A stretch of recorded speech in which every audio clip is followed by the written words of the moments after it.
glory, and to advance the peace, prosperity, and welfare of our country and of those whose interests you have committed to our church. Amen.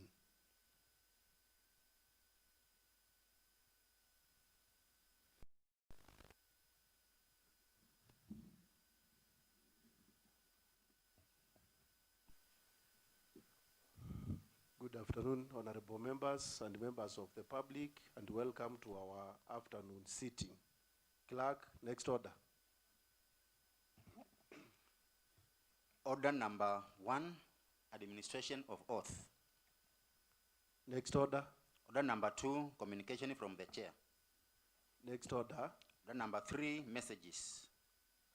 Next order. Order number 4, petitions. Next order. Order number 5, papers. Next order. Order number 6, notices of motions. 1, motion for enhanced representation, employment opportunities, cultural recognition and development affirmative action for marginalized communities in Kitui County by Honorable Godfrey Muthengi Ndagara, MCA. Honorable Godfrey Muthengi Ndagara, kindly proceed, and before even give the notice, for purposes of the members of the public present, this afternoon sitting is chaired by the Deputy Speaker, myself, Christopher Zilunzioka, and we also have speakers panel. When the speaker is not present and I'm also not present, engaged in other businesses, the speakers panels take over and preside over the assembly. So that is for the public to understand what is happening. Honorable Muthengi Ndagara, kindly proceed. You can request for airtime.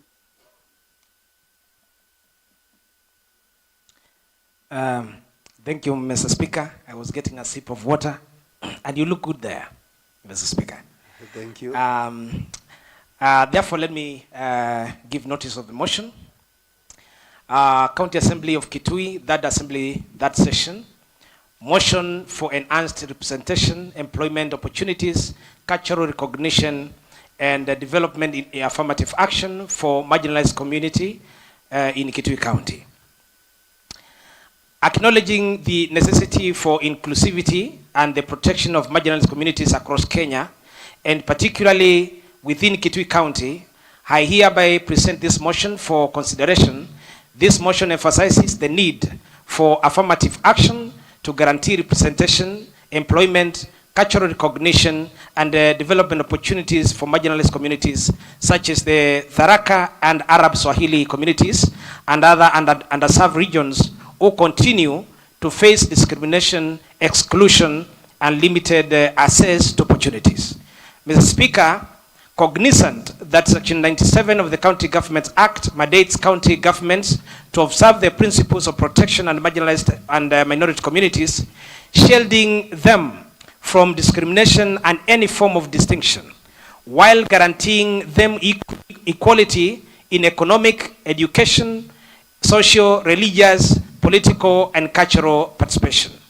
Mr. Speaker, aware that Article 204 of the Constitution establishes the Equalization Fund to provide basic services including water, roads, health facilities, and electricity to marginalized and areas to the extent necessary to bring the quality of these services in those areas to the level generally enjoyed by the rest of the nation. Mr. Speaker, further aware that Section 68A of the County Government Act provides that each county public service board shall promote equal opportunity in the county public service and shall take measures to ensure that diversity is maintained in the county public service.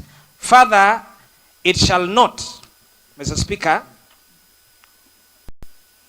be unfair discrimination to implement affirmative action measures to ensure this is achieved. Mr. Speaker, concerned that despite Section 65, subsection 1E of the County Government Act which requires that at least that percent of entry-level positions in the county government be filled by candidates from non-dominant ethnic groups. Kitui County has persistently overlooked qualified candidates from the two marginalized communities, failing to comply with the law and disregarding suitable candidates from these groups. Mr. Speaker, further concerned that, as highlighted in the report by the County Assembly Committee on Labor and Social Welfare, in response to the statement requested regarding the lack of inclusivity for minority and marginalized communities within Kitui County's public service, only 5% of employees under the County Assembly Service Board and a mere 10% of employees under the County Public Service Board are from non-dominant ethnic communities. Mr. Speaker, noting that despite the provisions of Article 21, subsection 3 and 204 of the Constitution and Section 97 of the County Government Act, marginalized areas such as Tharaka Ward and hardly ever prioritized in development agendas. Affirmative action, Mr. Speaker, has not been implemented to ensure that these regions receive preferential treatment in government funding and fair allocation in development projects, especially in healthcare, water and road infrastructure, and education, and access to essential services. Mr. Speaker, further noting that the cultural heritage of Tharaka and cultural heritage of Tharaka and Arab Swahili communities is neither acknowledged nor celebrated in Kitui County's social events, despite Section 97F of the County Government Act, directing county governments to observe the principles of promotion of diversity and cultural education. Mr. Speaker, there has been no effort to incorporate their traditions and practices, missing an opportunity to foster inclusion, pride, and respect for their cultural identities. Mr. Speaker, deeply troubled that despite a constitutional framework ensuring that promotion, participation, and representation of marginalized communities, Mr. Speaker, and the existence of multiple legislative provisions and programs targeting the welfare of marginalized groups, these two communities within Kitui County continue to suffer from systematic discrimination, exclusion, and lack of access to essential opportunities for development. These ongoing disparities, Mr. Speaker, hinder the growth of these communities, perpetuating cycles of poverty, marginalization, and social exclusion. Mr. Speaker, conscious that by approving this motion, we demonstrate a commitment to creating a more equitable, inclusive, and culturally respectful county. Therefore, Mr. Speaker, this assembly hereby resolves that, number one, the Kitui County Public Service should swiftly prepare and implement a public service employment equity plan in line with the provisions of Section 68C of the County Government Act. This, Mr. Speaker, employment equity plan is essential in eliminating ethnic imbalance and supporting the implementation of the 30% rule envisaged in Section 65 of the County Government Act. Mr. Speaker, the employment equity plan shall set out the positive policies and practices which shall be instituted in the hiring and retention of underrepresented persons belonging to marginalized communities. Mr. Speaker, number two, the Kitui County government shall promptly recognize and officially gazette the Tharaka and Swahili Arab communities as minority marginalized groups within Kitui County, ensuring they receive appropriate attention and support. Number three, Mr. Speaker, the County Public Service Board must speedily adhere to the provisions of Section 59, subsection A, D, and 3 of the County Government Act, which directs it to prepare regular reports for submission to the County Assembly containing the details of persons appointed, including gender, persons with disabilities, persons from the minority and marginalized communities. Mr. Speaker, number four, the County Public Service Board shall in every December deliver a report to the County Assembly on the extent to which the values and principles referred to in Article 10, that is inclusivity and values and principles refined, that is inclusivity and protection of the marginalized, and Article 232, Mr. Speaker, of the Constitution that talks of equal opportunities for employment for all ethnic groups are complied within the County Public Service Board. In addition, Mr. Speaker, the Public Service Board shall publish the said report in the County Gazette not later than 7 days after the report has been delivered to the County Assembly. This is in adherence to Section 59, subsection 5 of the County Government Act. Mr. Speaker, number 5, in addition to the National Equalization Fund established under Article 204 of the Constitution, the Kitui County Government shall create its own dedicated equalization fund to specifically address and support development programs in marginalized regions. Establishing this fund would allow the county to allocate a specific budget for these areas, enabling investments in targeted structures, essential social services, and economic development projects. Mr. Speaker, this targeted approach aims to uplift underserved communities, narrowing development disparities and helping them to reach a standard comparable to other regions in Kitui County. Mr. Speaker, furthermore, a county-managed equalization fund would support consistent long-term planning, allowing the government to effectively address the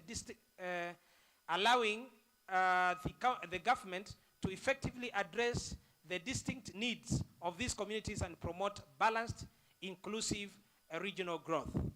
Mr. Speaker, number 6, each county government administration shall appoint at least one county executive committee member or chief officer from the Tharaka and Swahili/Arab communities. Mr. Speaker, furthermore, senior leadership positions within the county must include representatives from both of those communities. Number 7, Mr. Speaker, the County Ministry of Culture, Gender, Youth, ICT, Sports and Social Services should undertake deliberate measures to promote the social heritage and cultural values of marginalized communities in order to promote their cultural identity and foster inclusivity. Mr. Speaker, this may include cultural displays in county-sponsored social events, support for cultural preservation projects, and funding for community-led cultural initiatives. Mr. Speaker, lastly, number 8, the County Assembly Committee on Labor and Social Welfare, in collaboration with the relevant stakeholders, should establish a mechanism for oversight to ensure that Kitui County complies with existing legislative frameworks on employment/human resource planning that protect marginalized communities and, where necessary, provide intention to rectify non-compliance. This motion, Mr. Speaker, is signed by me, Honorable Godfrey Muthengi Dagara, MCA for Tharaka, from the County Assembly of Kitui, and therefore, Mr. Speaker, in a humble way, I want to give notice of this motion. Kindly proceed.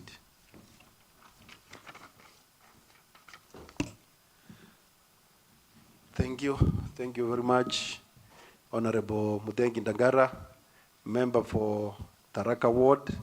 Clerk, next order.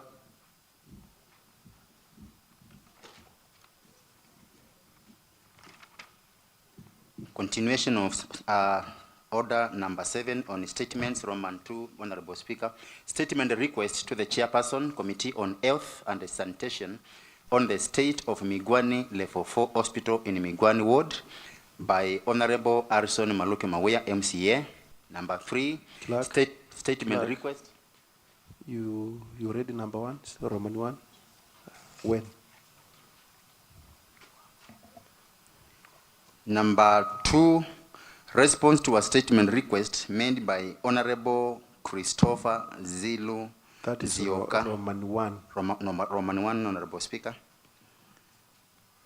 A response to statement request made by Honorable Christopher Zilu Zioka on the status update of grading works at Kavou Ndumoni Road in Tiangwithe West Ward and inquiry into program feasibility. This is by the Chairperson, Committee on Lands, Infrastructure and Urban Development.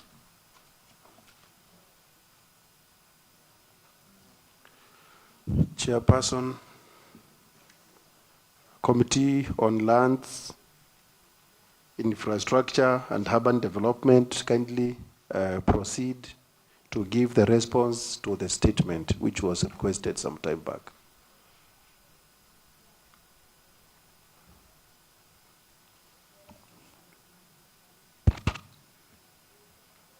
Thank you, Mr. Speaker.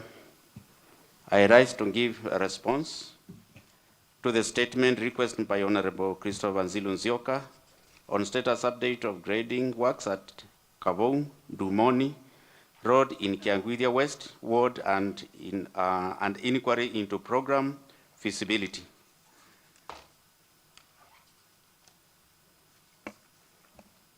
Mr. Speaker, during the Wednesday afternoon sitting of 31st July 2024, Honorable Christopher Nzilu Nzioka, MCA for Kiangwithia West Ward, requested for a statement from the Chairperson, Committee on Lands, Infrastructure and Urban Development on the status update of grading works at Kavou, Dumoni Road in Kiangwithia West, and inquiry into the program feasibility, pursuant to the provisions of Standing Order number 41 2C.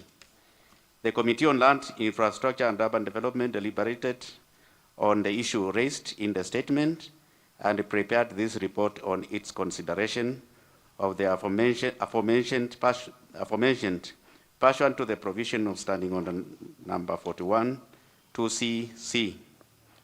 Mr. Speaker, I'll skip the mandate of the committee for the purpose of time, and I go to the acknowledgement, Mr. Speaker.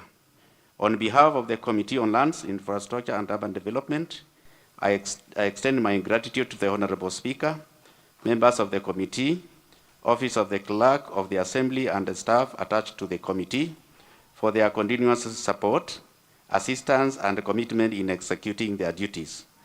On behalf of the Committee on Land, Infrastructure and Urban Development, and pursuant to the provision of Standing Order number 41 2C, it is my pleasant duty and a pleasure to present this report of the committee on the response to the statement for consideration and adoption.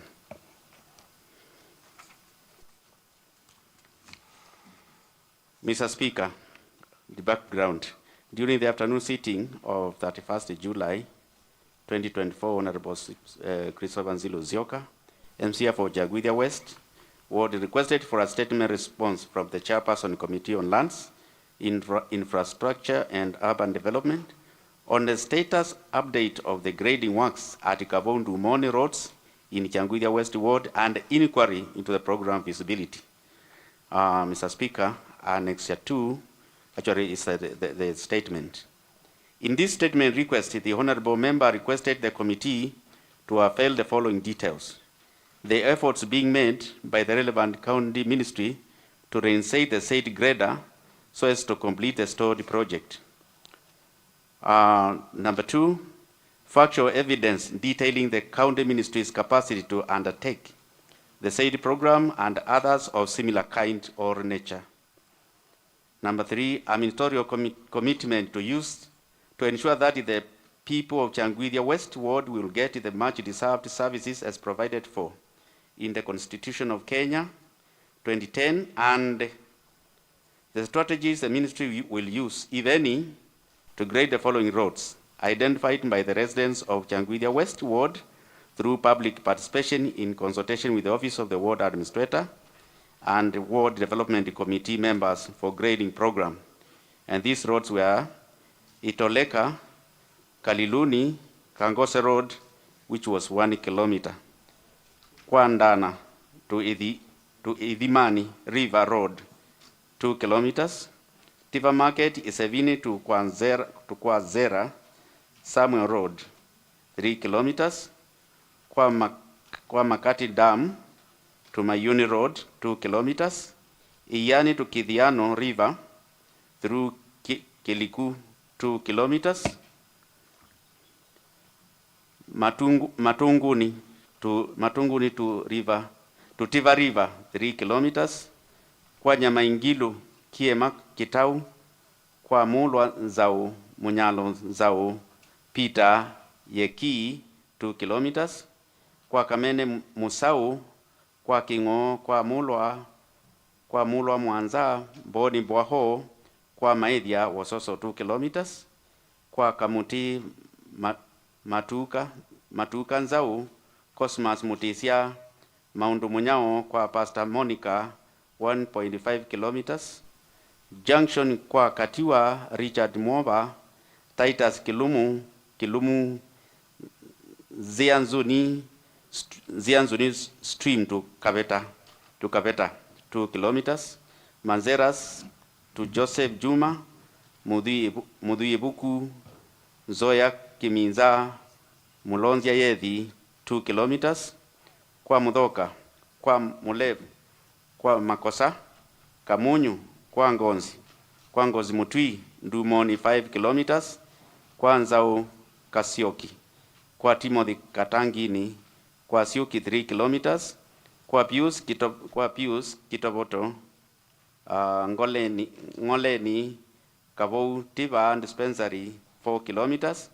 Kwa Mulwangunga, kwa Muya Mbindio, kwa Ukuti Dam 1 kilometers, and others as identified by the residents of Kianguithia West Ward through public participation in consultation with the Office of the Ward Administrator and Ward Development Committee members. Mr. Speaker, if you allow me, I'll go direct.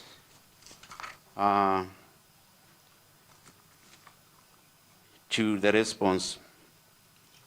The County Executive, Mr. Speaker, the County Executive Committee member for Roads, Public Works and Transport appeared before the committee on 10th September 2024, accompanied by the 2 chief officers in County Ministry and the head of Roads Department to shed light on the issues raised in the statement request.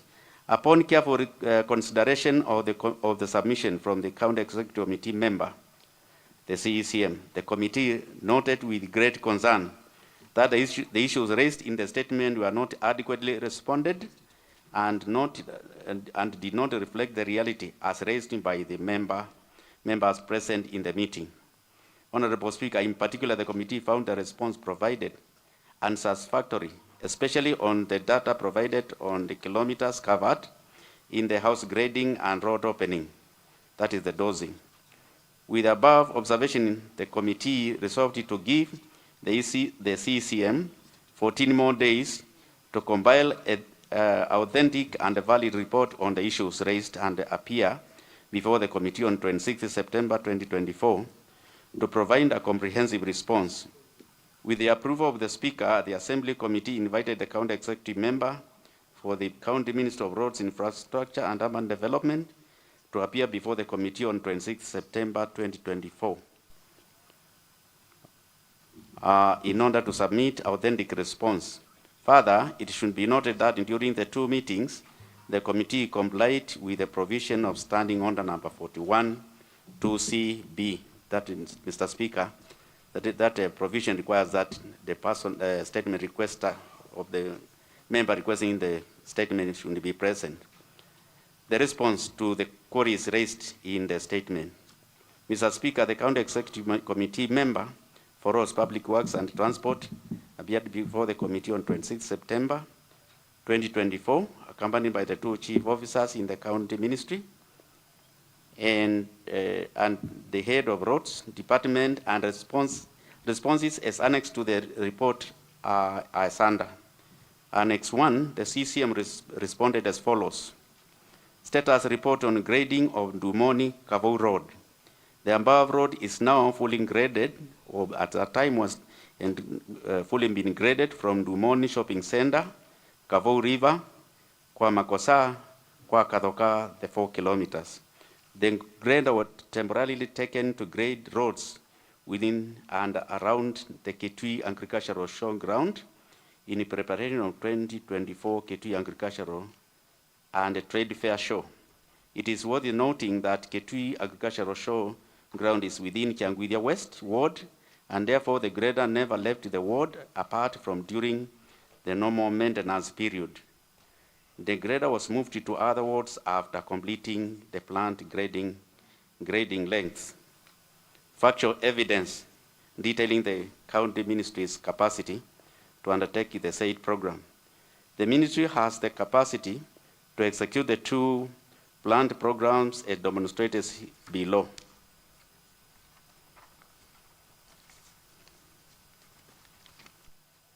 Mr. Speaker, the summary of lengths of roads graded and opened in the last two financial years, that is financial year 2022, 2023, and 2024, 2025, is in table 1. That's the table we have below there.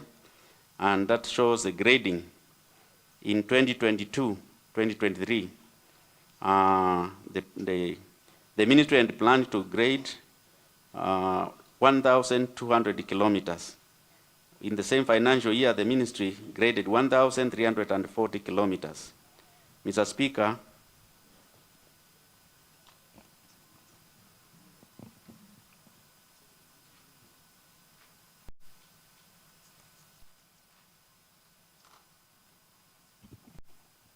thank you, Mr. Speaker. I'm well guided.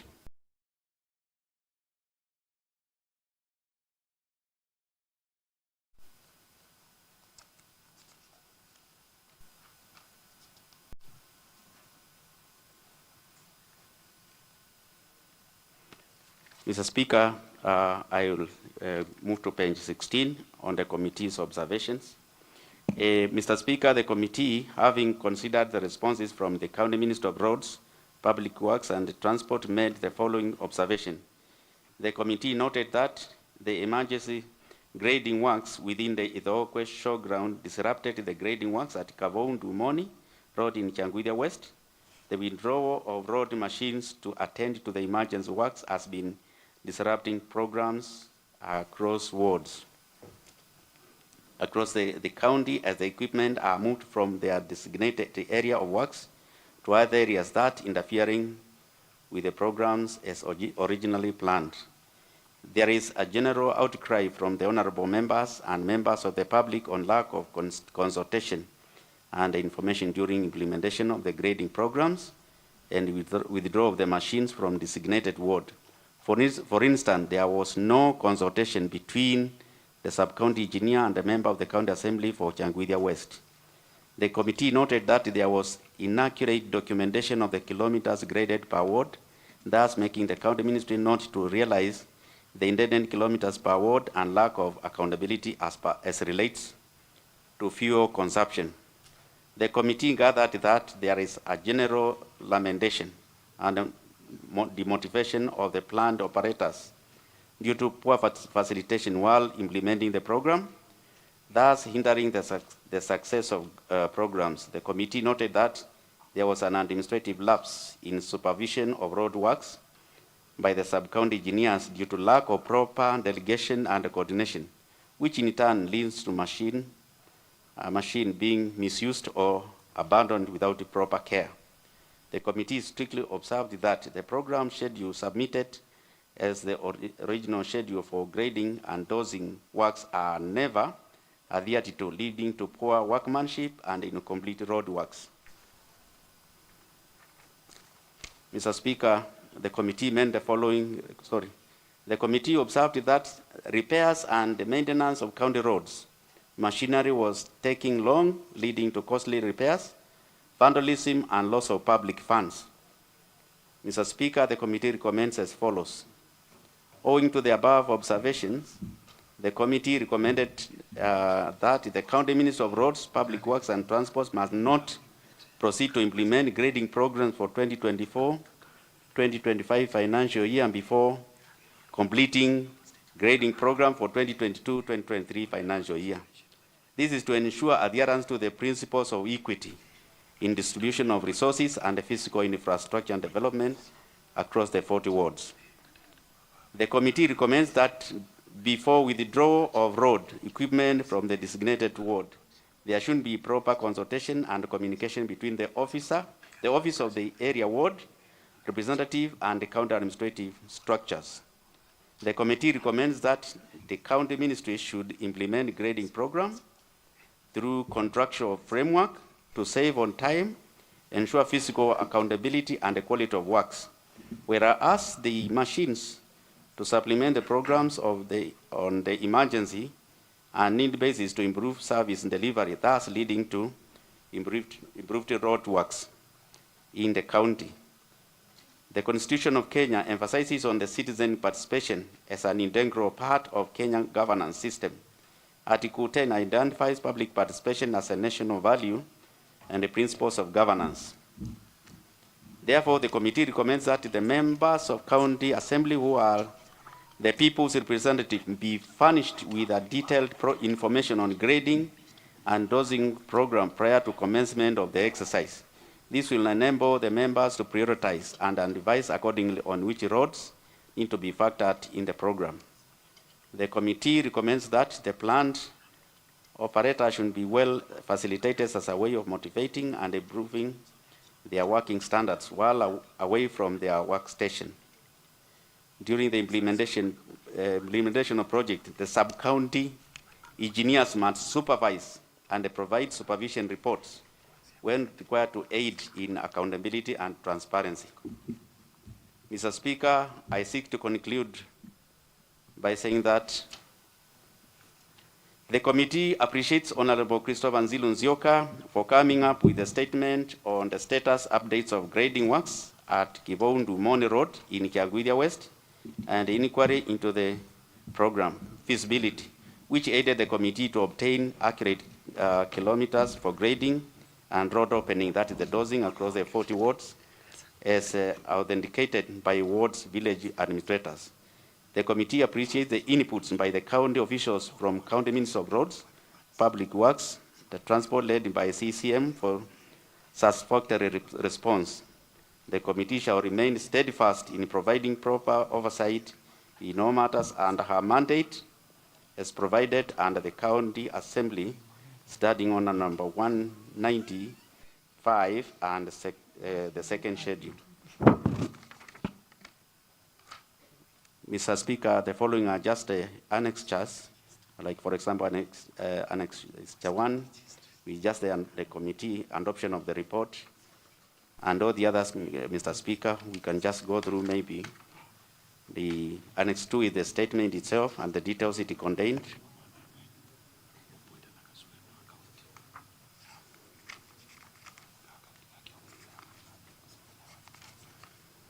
Mr. Speaker, Annex 3 is the letter that invited the CCM or the ministry officials. Annex 4, Mr. Speaker, is the rescheduling because we did not complete in the past. Mr. Speaker, Annex 5 is invitation to appear before the Committee on Lands, Infrastructure Development. That's the second one. Mr. Speaker, Annex 6 is an invitation to appear before the Committee on Land. Sorry, this is now the last invitation letter. And Mr. Speaker, the other one actually are the details given by the ministry on the response to the statement. And we go across all the world, all along. It shows there's a page that shows the kilometers that had been graded by the time we invited the ministry. And all that is just the report by the committee, by the CCM. And lastly, Mr. Speaker, it's just a signed statement that shows the grading works in Kiagwiria West. And that report was filed on 24th September 2024. It shows the kilometers per those roads we have actually read, which were contained in the statement. And that report is authenticated by Mr. Michael Kingondu, who was the sub-county engineer, and then the water administrator, Mary Kilunja. So, Mr. Speaker, that's all. Mr. Speaker, I give response. Mr. Speaker, before I sit down, you will allow me to say a word. Mr. Speaker, we are now in this Bunge Mashinani, and from the morning, Mr. Speaker, we have been talking about roads, and especially how roads are bad in this area, especially the road between Mutonguni to Mbondoni. Mr. Speaker, the members of the public are also crying that the roads in Kitui need a lot of attention. And Mr. Speaker, as you have seen, we all have experience, especially when these machines come into our wards. Sometimes they take 2 weeks, 3 weeks just on the ground without fuel. And this, Mr. Speaker, actually interferes with the implementation of the program. That's why, Mr. Speaker, the committee recommended that we have to subcontract so that programs are implemented uniformly across the wards. Mr. Speaker, we have also witnessed a very low supply of fuel, such that when you talk to the minister, they tell you we don't have fuel and it takes time. Normally the ministry complains of cash flow constraint or challenges. And therefore, Mr. Speaker, that has actually interfered with the implementation of these programs. Mr. Speaker, I give response. Thank you.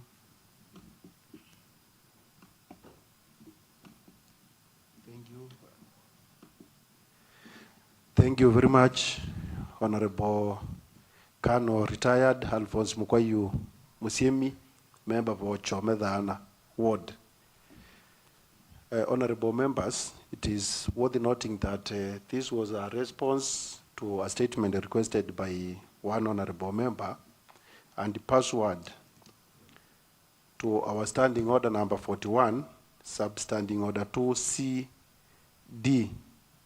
which provides as follows: that unless the Speaker, for the convenience of the Assembly, otherwise directs a response to statement stemmed by a chairperson of our committee may not be debated.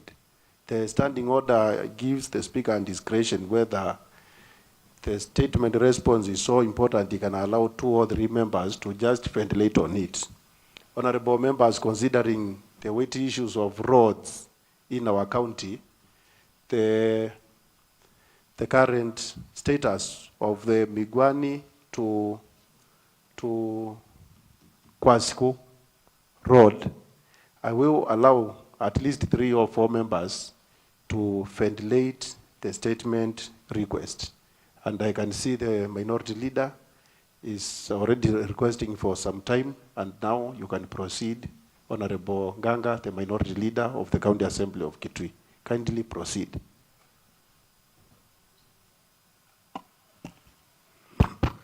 Thank you, Honorable Speaker, and thank you. I approached the chair and you granted me this opportunity. I would like to thank the chairman of the Lead Committee, where I'm also a member, Honorable Mukwayu, for a job well done. I also want to take this opportunity to identify with my friend and the MCA for Migwan Ward, who is also the majority leader, my younger brother and my neighbor, for hosting us this wonderfully. I want to say, and allow me, Honorable Speaker, to deviate for a minute, that in the history of devolution, this is the best example of Bunge Mashinani in the entire country called Kenya. We thank you. Honorable Speaker, allow me to introduce myself to the members of the public who are here. My name is Honorable Alex Nganga, MCA for Miambani Ward and a neighbor to Migwani Ward through Kamandio and other areas that we neighbor. Honorable Maluki, my brother. Honorable Speaker, as I was driving to this place, as much as we want to say, the road we are discussing from Utonguni to Mbondoni is a national trunk road. We are leaders. And every time we meet, whether you're a member of National Assembly, member of County Assembly, governor, senator, we must always speak for our people. Honorable Speaker, I came through Bondoni Road, and what I saw is a shame. A shame we must all condemn as leaders of whatever cadre in Kitui County. And I want to say this. Honorable Harrison Maluki, my brother, my younger brother, and also my senior, the majority leader, I want to urge you to mobilize us as grassroots leaders. People who stay with our own people, our own electorate, whether there is a funeral, there is a church function, or even in social life. I want to give a notice to the national government. You demolished kiosks. You demolished shops. You demolished homes for our people. In a promise, you're going to do this road. Honorable Speaker, I want to join my brother if allows me. If this road construction does not begin in the next 6 months, let us go and build our kiosks, we build them. We build our shops, we build them. We build our homes where we had built them, because you cannot demolish our homes, demolish our shops, demolish even churches, and years later, nothing is happening. The people of Kitui County are not lesser beings, are not lesser citizens in this country. Anywhere else, where we see demolitions happening, we see construction beginning immediately. What happened? Our shops were demolished. Our homes were demolished. Churches, schools, and nothing is happening. We are going to reconstruct our homes, our shops, our churches, if this government does not begin constructing this road in the next 6 months, and I give them notice. We must. We are not lesser beings or people to be duped as people of Kitui County and the people of Miambani who are also using this road going to Nairobi. I want to congratulate my brother, Honorable Harrison Maluki, with a discussion with you and the government of Kitui County led by His Excellency Governor Dr. Julius Malombe. We began and we did a road from Mikuyuni all the way to Kiluma, which connects the people of Mutito, people of Moi, people of Miambani to this trunk road. How are we going to reconnect to an existing road? The road must be done. Let's talk about the feeder roads. The road must be done. General, my chairman, this road must be done. And we are going to build our shops again along those places they are calling road reserves. We will build our churches again along those places they are calling road reserves. We will build our schools again and our homes. We have no apology. I was not elected by the people of Miambani to go to any platform to apologize. I was elected to go to any platform to defend their interests, and I know my younger brother, who is my senior in the county assembly, is the majority leader. I know your spirit. I know what you mean. I know how the way you have fought for the people of Migwani. We are going to be with you, and I promise my support to you as you reclaim the glory of Migwani Ward. We celebrate you and we appreciate you as a majority leader, and that is why we decided to hold the first Bunge Mashinani here where you belong as a majority leader. Thank you, Honorable Speaker. Thank you very much, Honorable Minority Leader.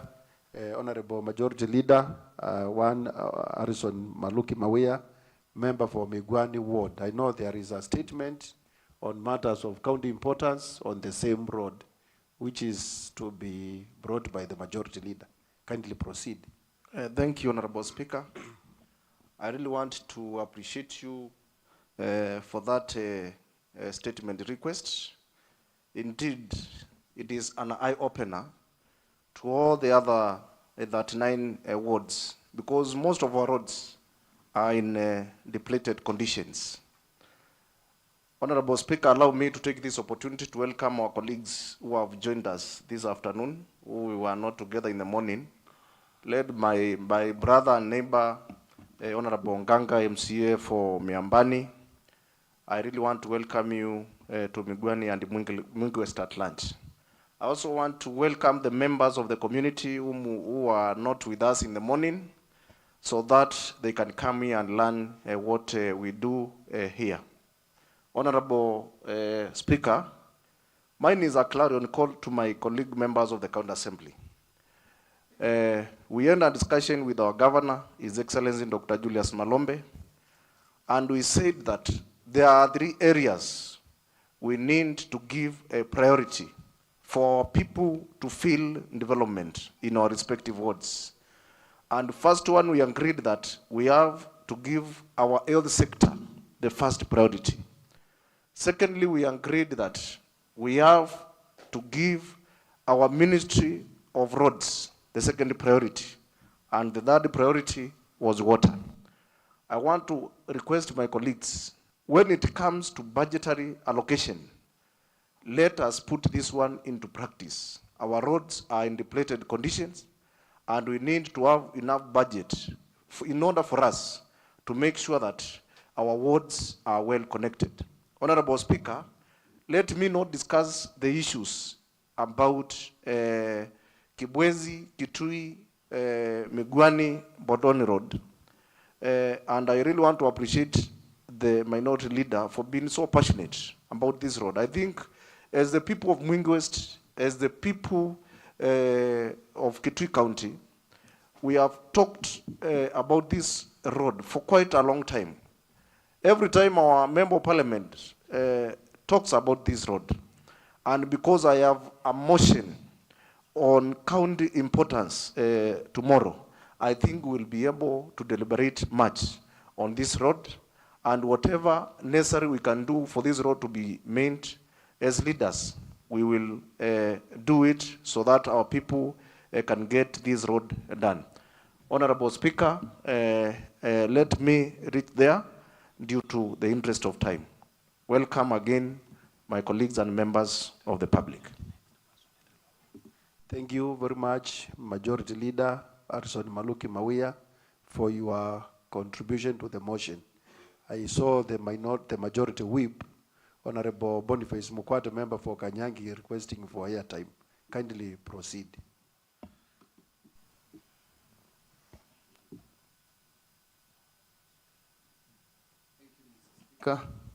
Thank you, Mr. Speaker.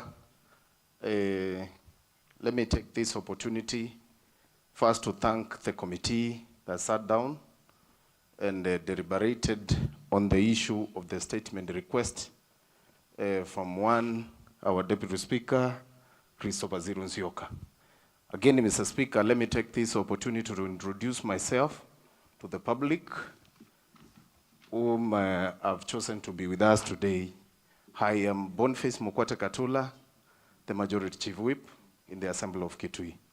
Mr. Speaker, the statement request today about the roads in Changuithia West, the committee did what they thought is the best, because they interrogated the minister in charge of roads and gave us a report.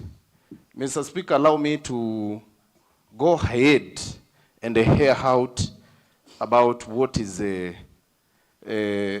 our people need most. Mr. Speaker, while we were in Mombasa with our executive, we agreed on 3 issues which should be given the priority. One was health, the second one was roads, and the third one was water. Mr. Speaker, it is very annoying to see what the budget was proposed. That is the amount the budget proposed for the roads. Mr. Speaker, you cannot give us just 32 million to do major roads in the whole county. Mr. Speaker, If I may go into my ward, Mr. Speaker, it is my roads, the roads in Kanyangi ward, they are in a very pathetic conditions. Mr. Speaker, with an example of road from Kiseoni to Mwani. Mr. Speaker, 2 members of my ward died in one of the stream along that road.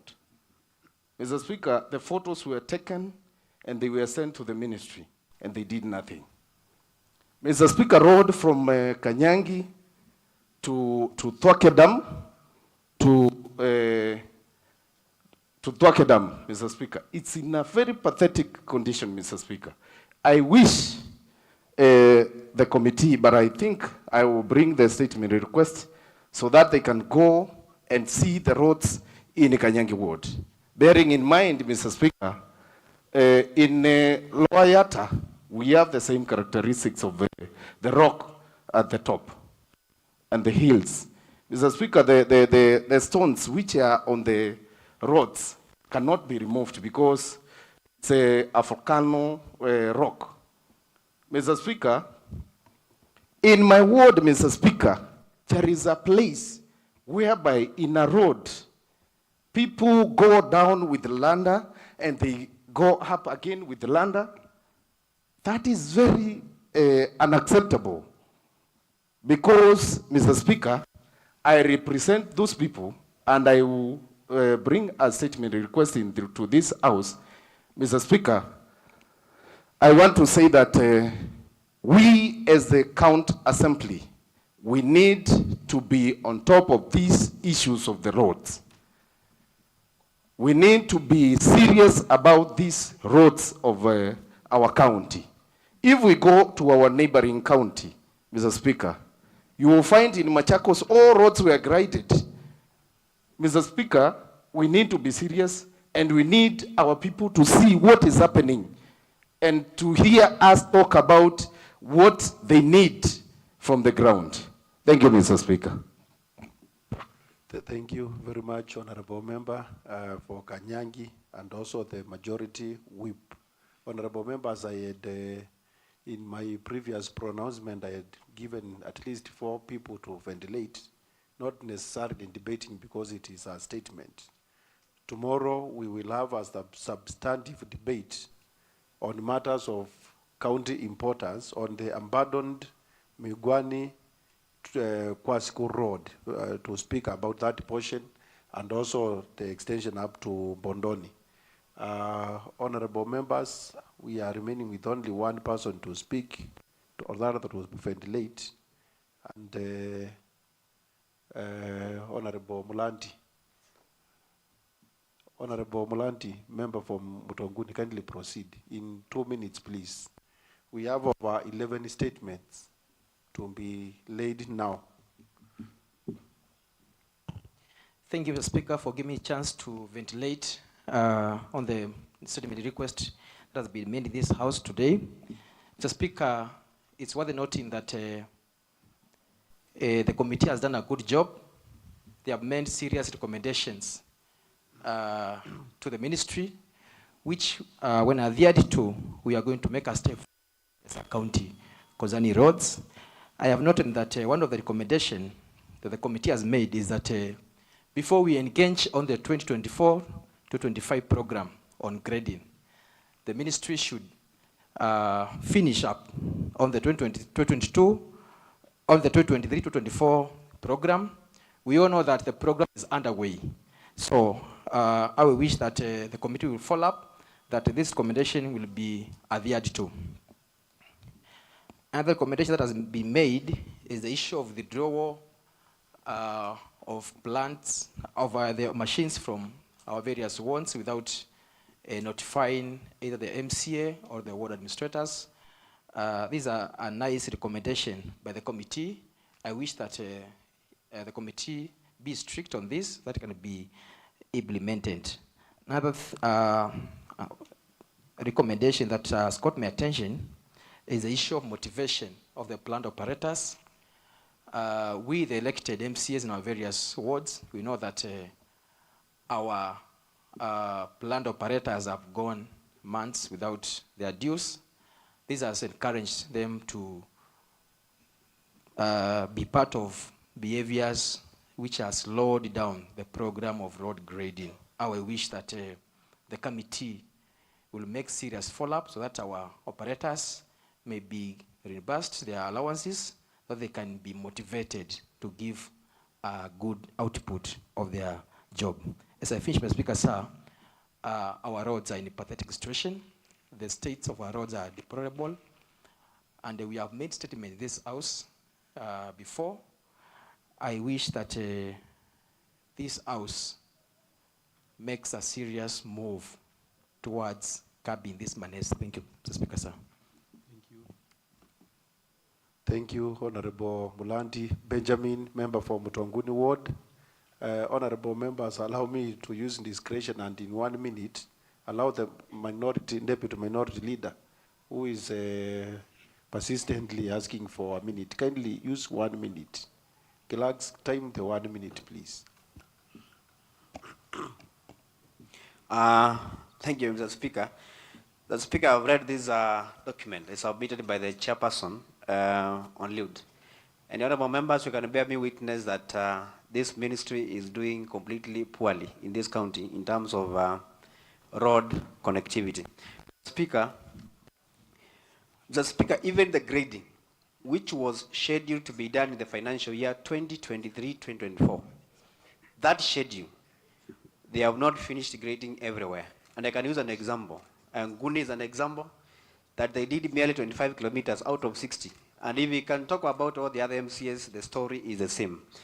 The Speaker, if you read this report, I think on page 16, you realize that there's a table 3 there.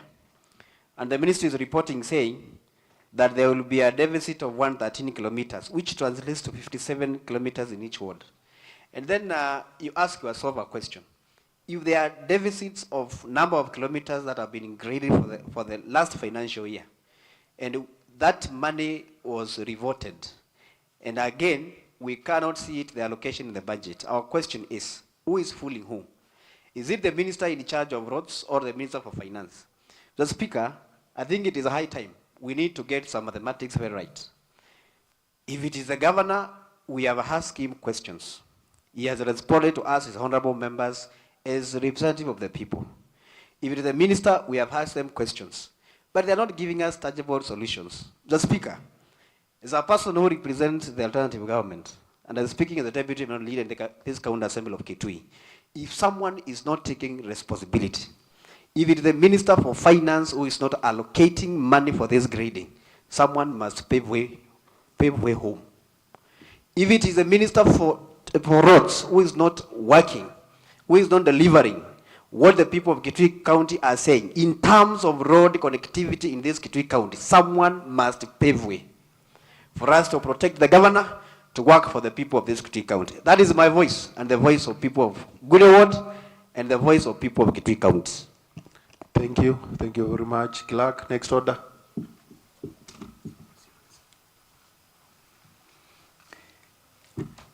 Order number 7, statement requests.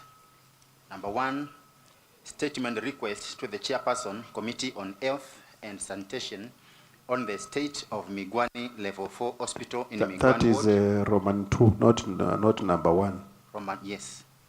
Honorable Harrison Maluki Mawia, MCA. Number 3, statement request to the chairperson, Committee on Health and Sanitation, on the non-operationalization of the Tani Mortuary in Chomedana Ward by Honorable Alphonse Musimi Mukwayu, MCA. Roman 4, statement request to the chairperson, Committee on Health and Sanitation on Health Infrastructure and the Staffing Shortages in Kiomo Kiedani Ward by Honorable Anthony Musimi Musyoka, MCA. Roman 5, statement request to the chairperson, Committee on Environment, Energy and Minerals Investment Development on solar lights, repairs and maintenance across Kitui County by Honorable Harrison Maluki Mawia, MCA. Roman 6, statement request to the chairperson, Committee on Labor and Social Welfare on the non-payment of market guards across the county by Honorable Arson Maluke Mawia, MCA. Roman 7, statement request to the Chairperson, Committee on Agriculture, Water and Irrigation on the proposed extension of Songea Vitani Water Pipeline in Kiome Dhana Ward. Honorable Alphonse Musimi Mukwayu, MCA. Roman 8, statement request to the Chairperson, Committee on Agriculture, Water and Irrigation on the proposed Dhana Nzau Irrigation Scheme by Honorable Alphonse Musimi Mukwayu, MCA. 9, statement request to the Chairperson, Committee on Lands, Infrastructure and Urban Development on cleaning and garbage collection in Kiangwidhia East Ward. The Honorable Boniface Maundu Katumbi, MCA. The Chairperson, Committee on Culture, Youth, Sports, Gender and Social Services on distribution of assistive devices in Kitui County by the Honorable Charity Kadhavi Musyoka, MCA. Roman 11, statement request to the Chairperson, Committee on Culture, Youth, Sports, Gender and Social Services on the concluded Kitui County Youth Engagement Forum by Honorable Anthony Musyoka, Musimi Musyoka, MCA. Thank you, Clerk. We are going to proceed in the order that the Clerk has read out, and now we start with the statement request of the Chairperson of the Committee on Health and Sanitation by Honorable Arson Maluki Mawia, MCA for Migwani Ward. Majority Leader, kindly proceed.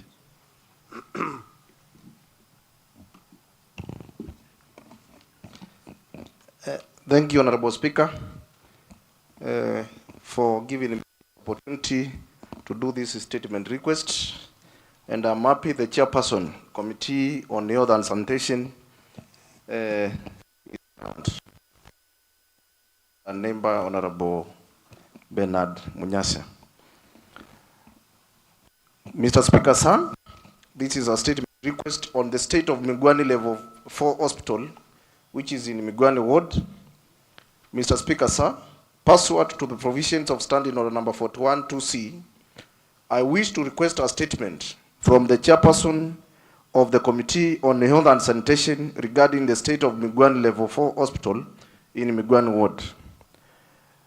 Honorable Speaker, whether the Chairperson is aware that Migwani Level 4 Hospital, being the third largest public health facility in Kitui County, is in deplorable state in terms of infrastructure, and that the hospital currently fails to meet the expectations and standards of Level 4 health facility.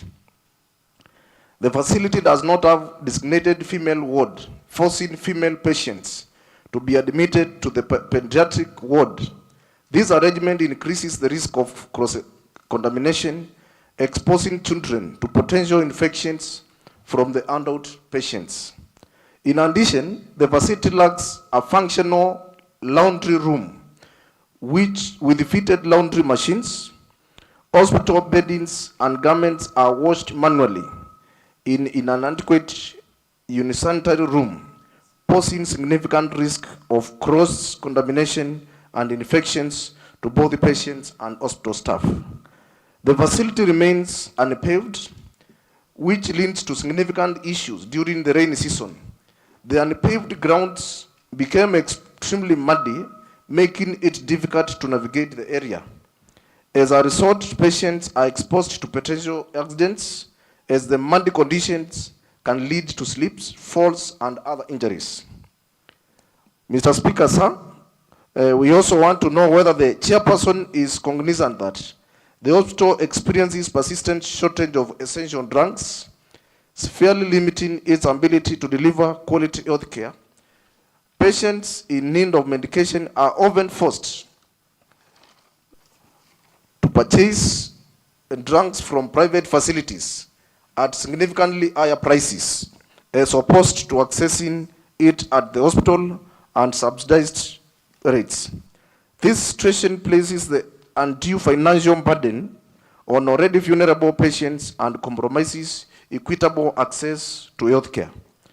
Moreover, despite being a referral facility for Mwingi West and Kitui West sub-counties, The hospital lacks a functional X-ray machine, compelling patients to seek services in either Mwingi Central or Kitui Central sub-counties. This not only delays critical diagnosis and treatment, but also increases healthcare costs for already vulnerable patients, hence undermining the hospital's role in providing accessible and timely care. Mr. Speaker, sir, whether the chairperson is also aware that despite the construction of the main theatre being completed in the year 2021, it has remained non-operational.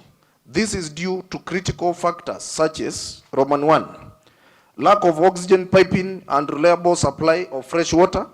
Roman 2, staffing shortages, including surgeons, anesthesiologists, theatre nurses, theatre assistants, and infection control personnel. Roman 3, lack of essential medical equipment necessary for the safe surgical operations.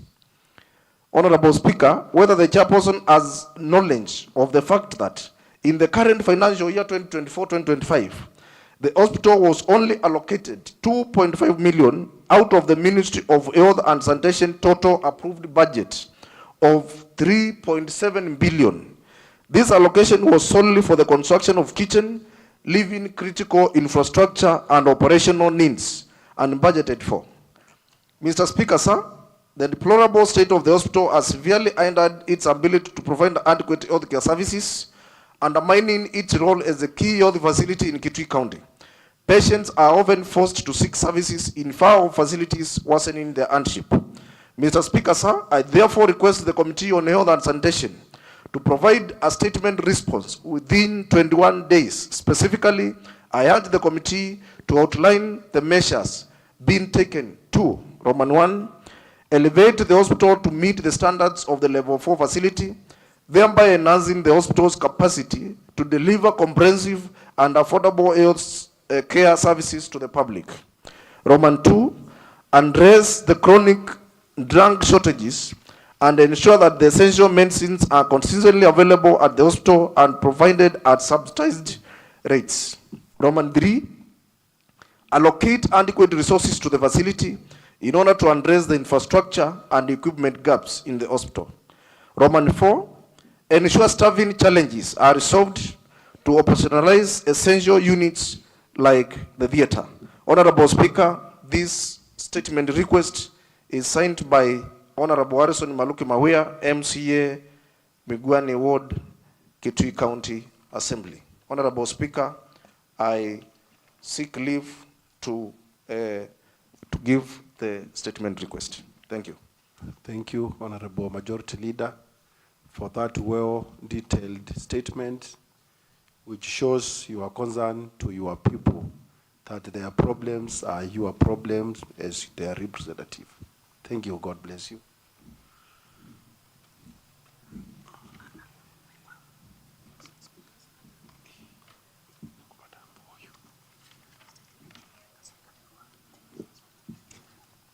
Honorable members, let us proceed to the next statement request by one Honorable Lieutenant Colonel retired Alphonse Musiemi Mukwayu, member for Chomet Thana, on to the Committee on Health and Sanitation on the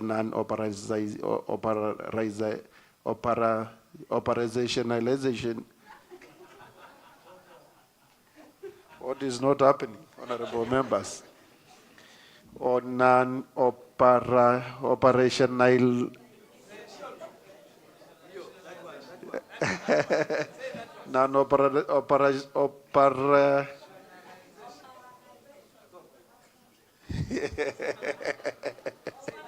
on non-operationalization of Thitani Mortuary on Ichomedhan Award.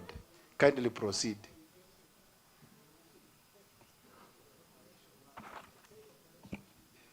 Thank you, Mr. Speaker. English is hard. I request, Mr. Speaker, most of you join the Scramble team. Mr. Speaker, I stand to request for a statement on the non-operationalization of the Thani Mortuary in Chomedhan Ward, Chomedhan. Mr. Speaker, pursuant to the provisions of Standing Order number 41 2C, I wish to request a statement from the Chairperson of Committee on Health and Sanitation regarding the non-operationalization of the town mortuary in Chomethana Ward. Mr. Speaker, I would like to seek whether the chairperson is aware that despite the town mortuary in Chomethana Ward being completed and equipped over the 2 years ago, the facility remains non-operational up to date. That is, the continued non-operationalization of the mortuary has caused considerable hardship for the residents of Chomethana Ward and neighboring areas. Bereaved families are compelled to seek mortuary services from distant locations, resulting in logistical challenges, emotional distress, and increased financial burdens. Mr. Speaker, whether the chairperson is aware of the provisions of Article 201D of the Constitution, which stipulates that public funds shall be used prudently and responsibly to avoid wastage. Therefore, the prolonged non-operationalization of the mortuary constitutes both lack of value for public money and imprudent utilization of resources. Mr. Speaker, I therefore request the Committee on Health and Sanitation to provide a statement response within 21 days. Specifically, I urge the committee to, 1, investigate and provide a detailed explanation of the factors contributing to the delayed operationalization of the town mortuary, provide a clear timeline and a plan from the relevant county ministry on whether the mortuary will be, when the mortuary will be made fully operational. Mr. Speaker, I request. Thank you very much, Honorable Lieutenant Kano, retired Alphonse Mukwayu, for that statement request on behalf of the people of Chomethana Ward.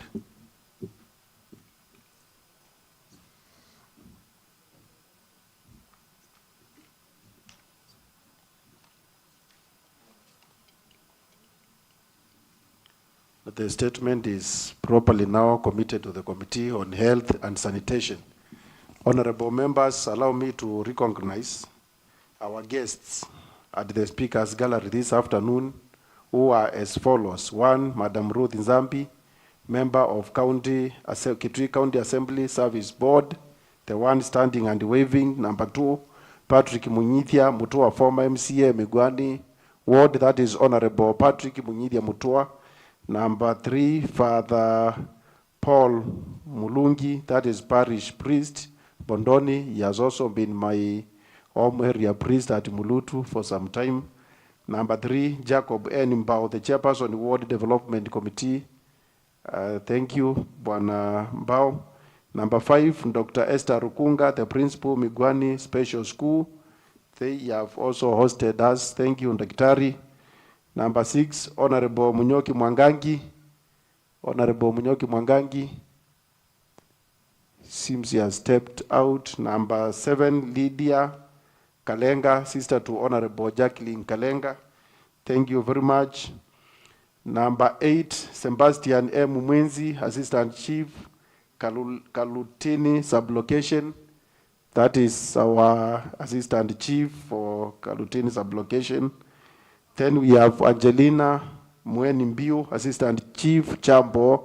That is Madam Angelina, our Hebo Assistant Chief for Chambo Sublocation. Then Christine Katanu Ekole. That is our nurse at Madunzini Dispensary. Thank you, nurse. Honorable members, let us resume to our order paper. And then we have the statement request to the Chairperson Committee on Health and Sanitation on Health Infrastructure and Staffing Shortages in Chomethana Ward by one Honorable Anthony Musiemi Musyoka. Kindly proceed.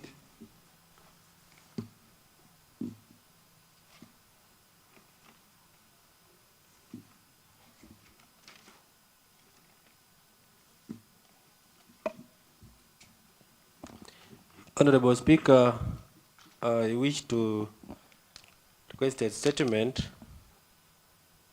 on health infrastructure on staffing shortages in Kiomo Chedan ward. Mr. Speaker, pursuant to the provisions of Standing Order 412 Clause E, we should request for a statement from the chairperson of the Committee on Health and Sanitation on the following concerns. Whether the chairperson is aware that Chedan Health Center is in debilitated state, which poses significant risks to both patients and healthcare workers. Whether the chairperson is aware that Itongolani Maternity Wing was equipped some time back, but it remains understaffed, particularly lacking personnel to attend to expected mothers, a shortage that has severely compromised the ability to provide essential maternal health services to the residents of the said area. Whether he is also aware that Kitui Maternity Wing, though completed, has not been equipped with the necessary medical supplies and equipment. Further, the facility has inadequate staff, thus hindering its optimal operational capacity. Mr. Speaker, Article 43(1)(a) of the Constitution of Kenya provides for the right to the highest attainable standard of health, which includes the right to health care services, including reproductive health care, which the people of Kiomo Chedan ward have been denied. Mr. Speaker, despite numerous attempts to bring these issues to the attention of the relevant county ministry, the problems persist.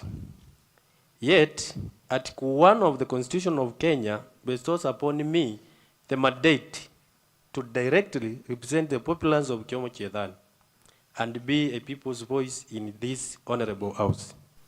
To this effect, I strongly seek a statement response from the chairperson, Committee on Health and Sanitation, within 21 days on the following concerns. Number 1, when the Ministry of Health and Sanitation plans to do renovations in Chedan Health Center to ensure the safety and well-being of those seeking health care services in this facility. Number 2, whether the relevant county minister has any plans to deploy health care personnel to Itongolani Maternity Wing, especially those specializing in maternal health, to address the raised concern. Number 3, when is the relevant county ministry planning to equip the Kitui Maternity Wing with essential medical supplies and equipment and ensure adequate staffing for optional operations?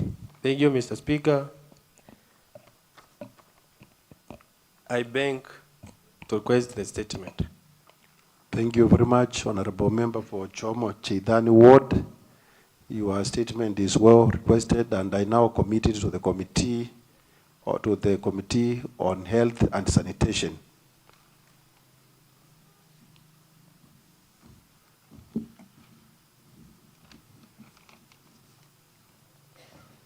Honorable members, we proceed to statement request, Roman 5, statement request to the chairperson, Committee on Health, on Environment, Energy and Mineral Investments, on solar lights repairs and maintenance across Kitui County by one Honorable Harrison Maluki Mawia, MCA for Migwani Ward, and the Majority Leader. Kindly, Majority Leader, proceed.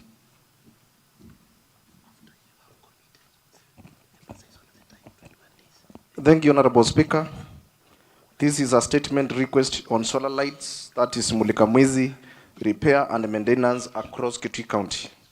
Mr. Speaker, sir, pursuant to the provisions of Standing Order number 41(2)C, I would like to request for a statement from Chairperson, Committee on Environment, Energy and Mineral Investments Development on the solar lights, into brackets, Mulika Mwezi, repair and maintenance across Kitui County, whether he is aware that the Committee on Environment, Energy and Mineral Investments developed is mandated under Standing Order number 195 and the second schedule of oversight on all matters related to provisions of affordable and sustainable renewable energy.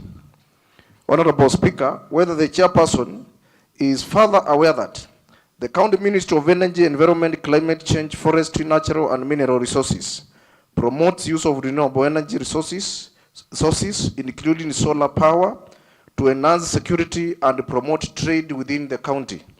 These include installation, maintenance, and repair of solar-powered lighting system. Honorable Speaker, whether the chairperson is also aware that most of the markets across the county cannot operate during the late hours due to inoperational solar security lights, thus hindering economic growth through trade in affected markets. Mr. Speaker, sir, I seek a response from the Chairperson Committee on Environment, Energy and Mineral Investments Development within 21 days on the following. Roman 1, the current status of repair works for the solar lights and ongoing or planned repair initiatives co-opted within the timelines for completion. Roman 2, areas of all market centers identified for the repair works. Roman 3, funds allocated to expedite the repair or any framework for establishing programs aimed at maintaining existing solar lights in public places, markets or urban areas in the financial year 2024-2025. Roman 4, the plan that the ministry has put in place to ensure that all market centers have 24 economy through solar lighting. Roman 5, mechanism put in place to ensure there is no more loss of public funds through vandalism. Honorable Speaker, this statement is signed by myself, Honorable Harrison Maluki Mawea, Member of County Assembly of Kitui, representing the great people of Migwani. Honorable Speaker, I seek leave to request. Thank you, Honorable Majority Leader. Your statement is well requested, and I now commit it to the committee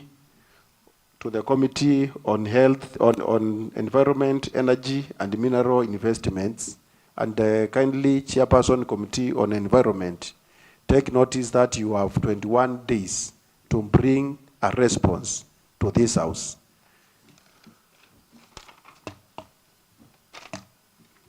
Honorable members, let us proceed further to statement request number 6, that is Roman 6, that is statement request to the Chairperson Committee on Labor and Social Welfare on the non-payment of market guards across the county.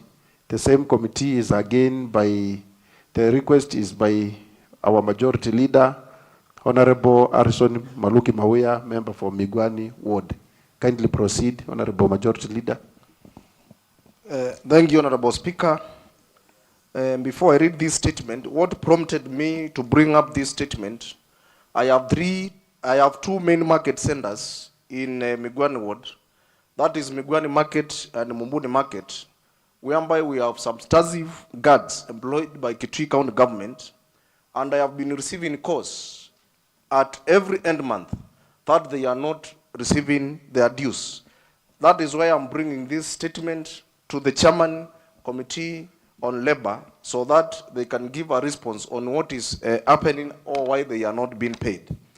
Honorable Speaker, this is statement request on non-payment of market guards across the county. Mr. Speaker, sir, pursuant to the provisions of studying under number 412C, I would like to request for statement from the Chairperson for Committee on Labor and Social Welfare on non-payment of market guards across the county. Honorable Speaker, I want to know whether the Chairman is aware that the Committee on Labor and Social Welfare is mandated under Standing Order number 195 and the second schedule to oversight and on matters relating to labor, trade union relations, employment, manpower, or human resource planning and social welfare. Mr. Speaker, sir, I would also like to know whether the Chairman is further aware that County Department of Trade, Industry, MSMEs, innovations, cooperatives, contracts, and persons to guard markets across the county. Honorable Speaker, I would like also to know whether the Chairman is aware that the County Department for Trade, Industry, the County Department of Trade, Industry, MSMEs, innovations, and cooperatives is sufficiently funded to meet the cost of paying salaries to the market guards, among other expenditures as appropriated by the County Assembly in the annual budget. To the contrary, the market guards have not been paid for close to 12 months. Mr. Speaker, sir, pursuant to the provisions of the Employment Act 207, it is illegal for an employer to fail to pay employees' salary when it is due. The relevant county ministry thus violated the law in a failure to pay the salaries for the market guards on time. Mr. Speaker, sir, I seek a response from the Chairperson Committee on Labor and Social Welfare within 21 days. Specifically, I request the committee to, Roman 1, establish how many guards are engaged by the relevant ministry across the county. Number 2, the exact months when the salaries for the market guards have not been paid. Number 3, a justification for the delayed payment of salaries to the market guards. Number 4, an up-to-date declaration of the NSSF SHA/SHIF deductions and remittances to the relevant statutory bodies. Honorable Speaker, this settlement request is signed by myself, Honorable Harrison Maluki, MCA, representing the great people of Migwani. Honorable Speaker, I beg to request. Thank you, Honorable Majority Leader, for requesting the statement. And I hereby now commit the statement to the Chairperson, Committee on Labor and Social Welfare. Chairperson, Committee on Labor, the Vice Chairperson is here. The statement, the request is properly now committed to your committee. You have 21 days to bring a detailed response to this House. Honorable members, let us proceed to statement request number Roman 7 to the Chairperson Committee on Agriculture, Water and Irrigation on the proposed extension of Songea Thitani water pipeline in Ichome Thana Ward by one Honorable Lieutenant Colonel retired Alphonsi Musemi Mukwayo.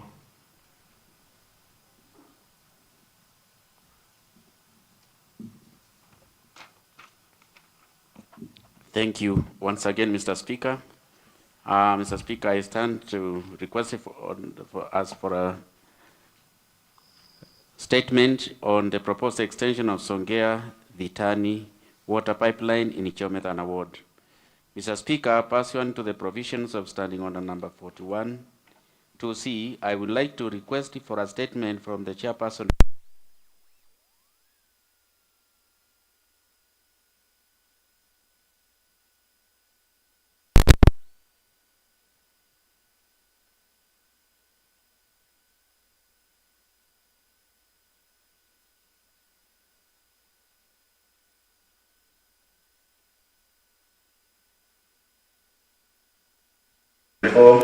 Financial year was only done from Songea up to Bhutan town and restored contrary to His Excellency the Governor's pledge. Whether he is further aware that the proposed Songea Thitani extension pipeline initially targeted people living in Bhutan town, upcoming Thitani Technical Training Institute, Thitani Health Center, Thitani Girls Secondary School, Thitani Primary School, 5,000 persons. Whether he is also aware that failure to complete the proposed extension has affected the future extension of the pipeline to feed areas of Kabaini up to Kitui and the parts of the Aranzao village. Mr. Speaker, pursuant to the provisions of Article 43D of the Constitution, water is a basic right whose access should be guaranteed as enshrined in the Constitution, and as such, lack of access to clean, safe water in inadequate quantities infringes on the rights of the residents of the enlisted areas. Mr. Speaker, I seek a statement response from the Chairperson Committee on Agriculture, Water and Irrigation within 21 days to 21 days. Specifically, I request the committee to, 1, carry out an inquiry into the circumstances which led to the failure to complete the proposed extension of water pipeline from Songea to Thitani, contrary to the pledge or to the commitment by the governor. The strategies the relevant county ministry is putting in place to ensure that the Songea to Thitani water pipeline project is completed as initially proposed, as well as the specific timeline for the completion. Mr. Speaker, what steps the relevant economy is taking to address the problem facing the residents of Ndaluni area following the breakdown of Ndaluni Bwaho water pump, which has lasted for over 4 years? Mr. Speaker, the statement is signed by me, Honorable Alphonse Mukwayu Musiemi, MCA Chomedana Ward, the County Assembly of Kitui. Mr. Speaker, I request for a statement. Thank you, Honorable Lieutenant Colonel Retired Alphonse Mukwayu Musiemi. Your statement is properly requested. You are also a pilgrim. Is properly requested, and now it is committed to the Committee on Agriculture, Water and Irrigation. The chairperson is here, and now the committee has 21 days to bring a well-detailed response to this House. Honorable chairpersons who are present, kindly remember, if you encounter any difficulties and you cannot meet the 21 days standing orders requirement, you have an option to seek extension of time from the Speaker if you have good reasons to so request. Honorable members, let us proceed to statement request number Roman 8, statement request to the Chairperson Committee on Agriculture, Water and Irrigation on the proposed Dananzao irrigation scheme. The same is going to be requested by one Honorable Colonel Retired, Lieutenant Colonel Retired Alphonse Mukwayu Musiemi, member for Chomedana. Kindly proceed, Colonel Retired.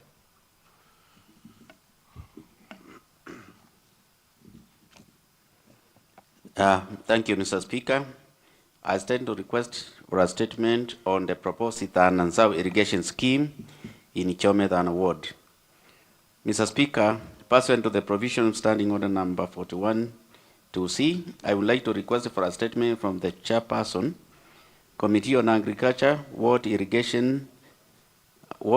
and Irrigation on the proposed Dananzao irrigation scheme. Mr. Speaker, I would like to know whether the Chairperson is aware that proposed Dananzao irrigation scheme in Chomedana Ward was allocated 15 million during the financial year 22-23 with a view of starting an irrigation scheme to alleviate food shortage for the people of Dananzao and its environments. Whether he is further aware that, despite the irrigation scheme being allocated sufficient funding, the project has not yet commenced.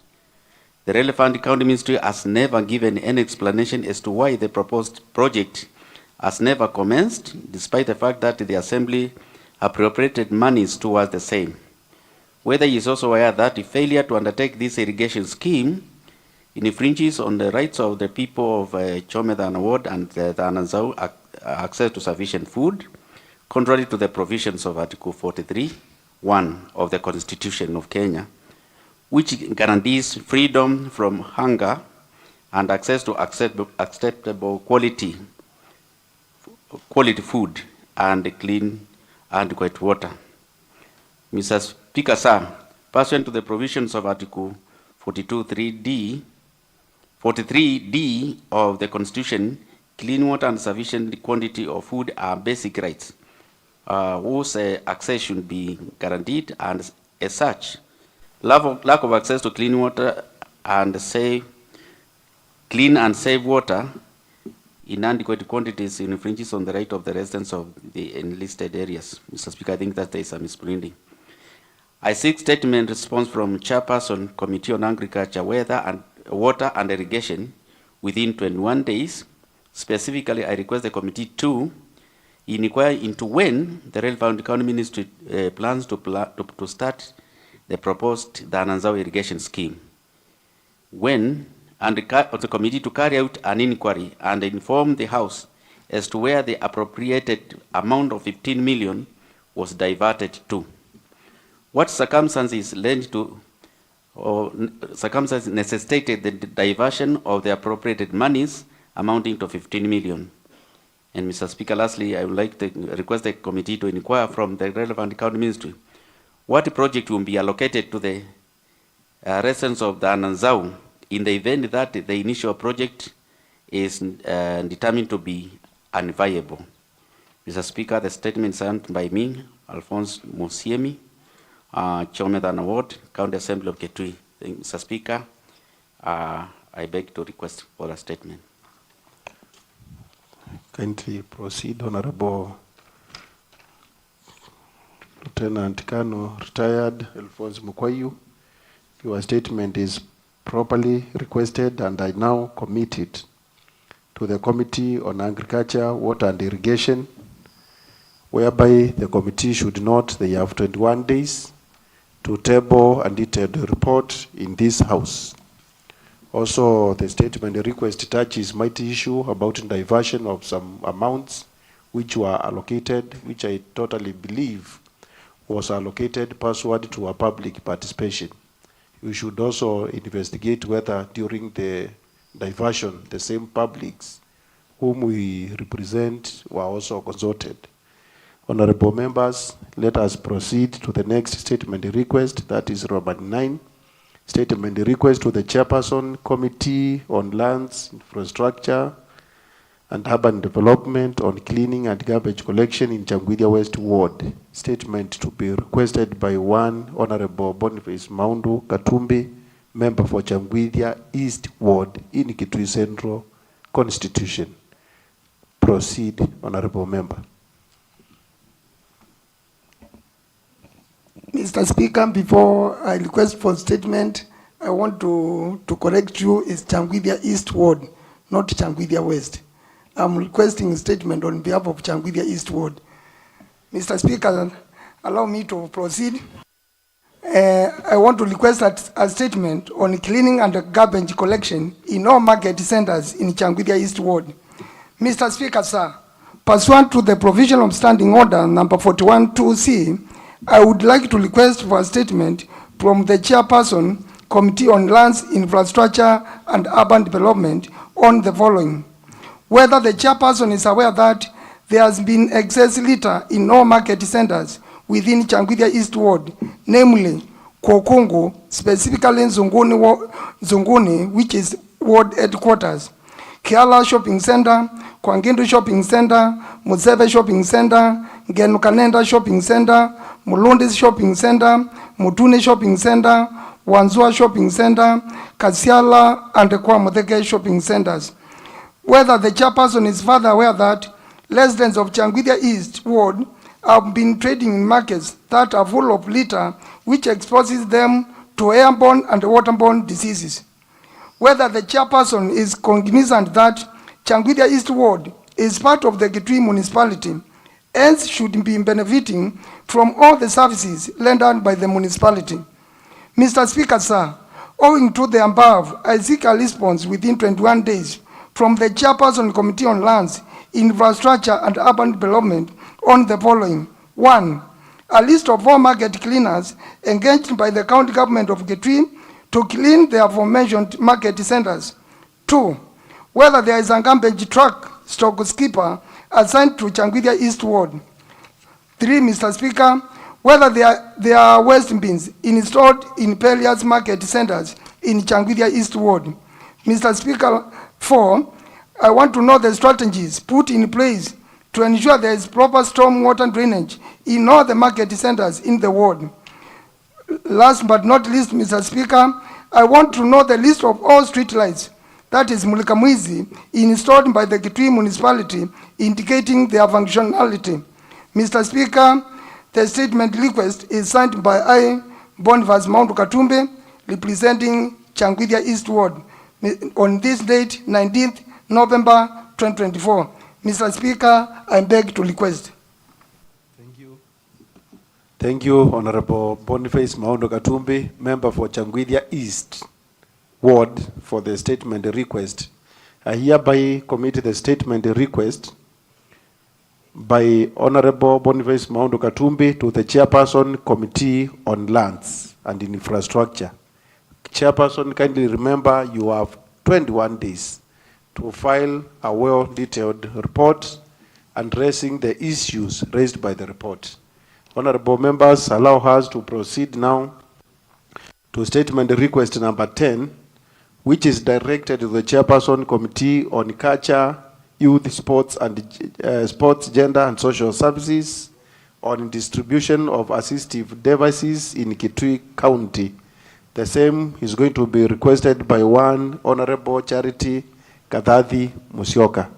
Honorable Charity, kindly proceed to request the statement.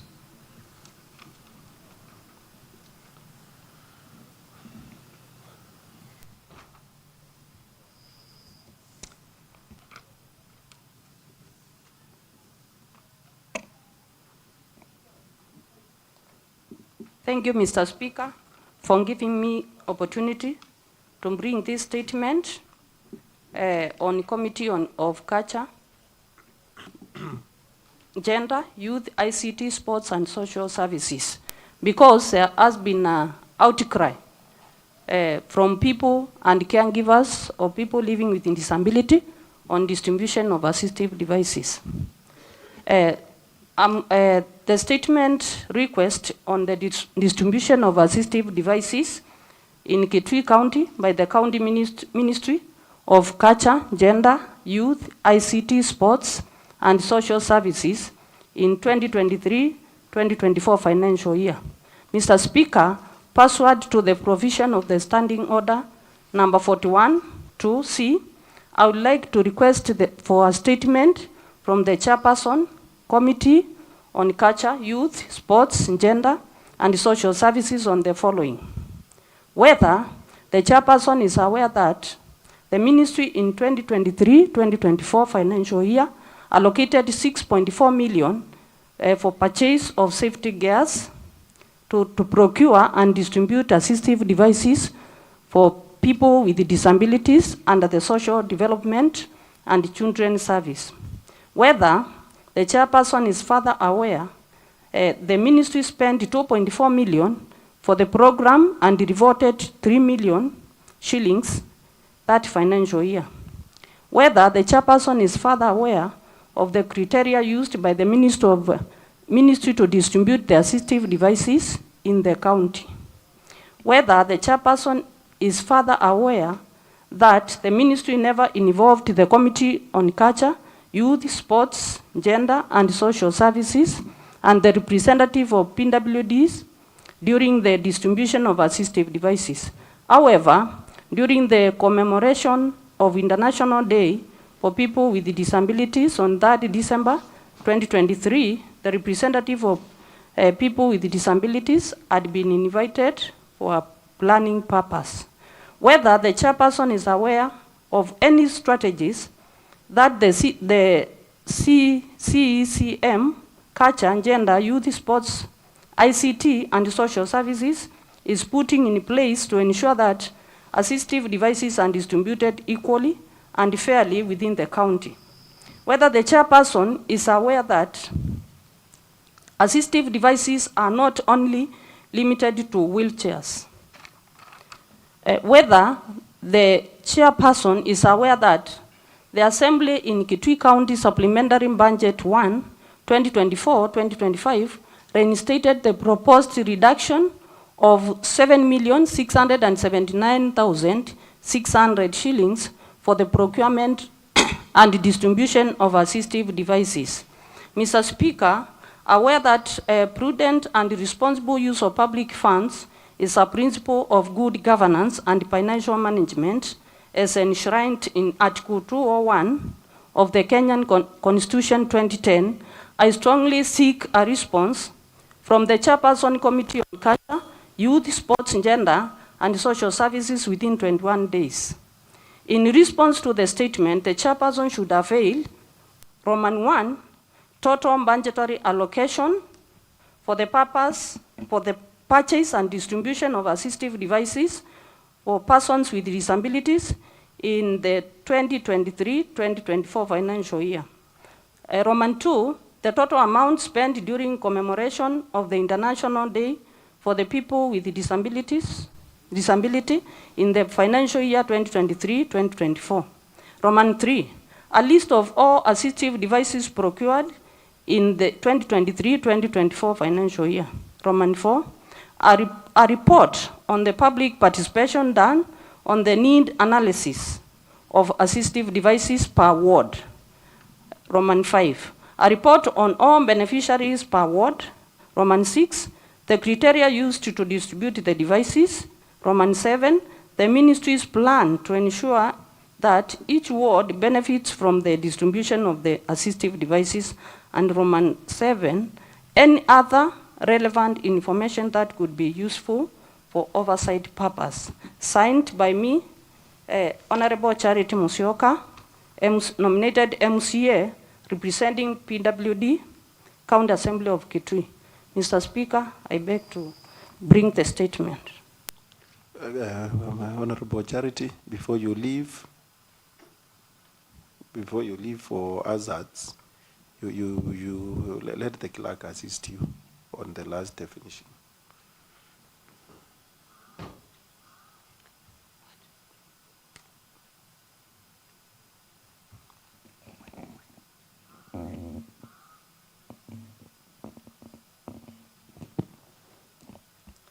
Thank you, Mr. Speaker. This statement is signed by me, Honorable Charity Kadhadhi Musyoka, nominated MCA, County Assembly of Kitui. I beg to bring the statement. To request. To request for the statement. Thank you. Thank you, Honorable Charity, for the well-detailed and presented statement request. I hereby commit the same statement to the Chairperson Committee on Culture, Youth, Sports and Gender, and the committee chairperson and members should note that they have exactly 21 days to file, to bring before this House and table a well-detailed report. Should they face any difficulties, they have a room to seek leave for extension of time from the Speaker. Honorable members, let us proceed to the next statement request, number Roman 11, which is statement request to the Chairperson Committee on Culture, Youth, Sports, Gender, Social Services on the just concluded Kitui County Youth Engagement Forum. The statement is being requested by one Honorable Anthony Musyoka, member for Kiomo Cheidani Ward. Kindly proceed. Thank you, Honorable Speaker, for giving me this opportunity to request a statement on the Kitui County Youth Engagement Forum 2024 by the County Minister of Culture, Gender, Youth, ICT, Sports and Social Services. Mr. Speaker, pursuant to the provisions of the Standing Order number 41, clause 2C, I would like to request for a statement from the Chairperson, Committee on Culture, Youth, Sports, Gender and Social Services on the following. Whether the Chairperson is aware that the Ministry conducted a Youth Engagement Forum at Inaugural Grounds, Changuithia West Ward, Kitui Central on 15th November 2024 with the theme Appreciating Our Individual and Shared Responsibilities in Shaping the Future. Whether the Chairperson is further aware that the Ministry spent Kenya shillings 15 million to conduct the forum, an amount that was not budgeted for in the 2024-2025 financial year, but rather and been captured in the proposed Kitui County Supplementary Budget 1, 2024-2025, which had not yet been approved by the Assembly, thus being a receipt for pending bills. Whether the Chairperson is further aware that the criteria used by the Ministry to invite youth groups who attended this function. Whether the Chairperson is aware of any strategies that the CCM Culture, Gender, Youth, ICT, Sports and Social Services is putting in place to ensure that there is proper implementation of the budget. whether the chairperson is aware that the Ministry of Culture, Gender, Youth, ICT, Sports and Social Services is among the ministries with the lowest budgetary allocation in the development of Kenya shillings to 235,575,222. Whether the chairperson is aware that the county government of Kitui, through the Department of Distress Units, trained youths on tendering and management of contracts and never awarded contracts to the youths of this county. Whether the chairperson is aware that the people of Kitui County are suffering from issues like water, bad roads, debilitated health services facilities, poor sporting grounds, and many others. Mr. Speaker, aware that prudent and responsible use of public funds is principle of good governance and financial management is enriched in Article 201 of the Kenyan Constitution 2010. I strongly seek a response from the Chairperson Committee on Culture, Youth, Sports, Gender and Social Services within 21 days. In response to the statement, the Chairperson should avail Roman 1. The total budgetary allocation used during this function attaining event organization, staff allowances, and reimbursements on lunches and transport fees for the attendees. Roman 2. State the vote line used to finance the program. Roman 3. A report on the criteria used to organize and invite youth groups from every village, stock ward represented in this function and whether there was public participation on the same.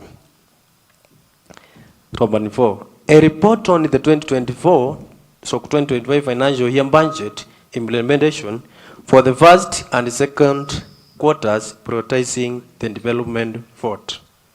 Roman 5, and the last one. Any other relevant information that could be useful for the oversight purpose. Mr. Speaker, I wish to question a statement.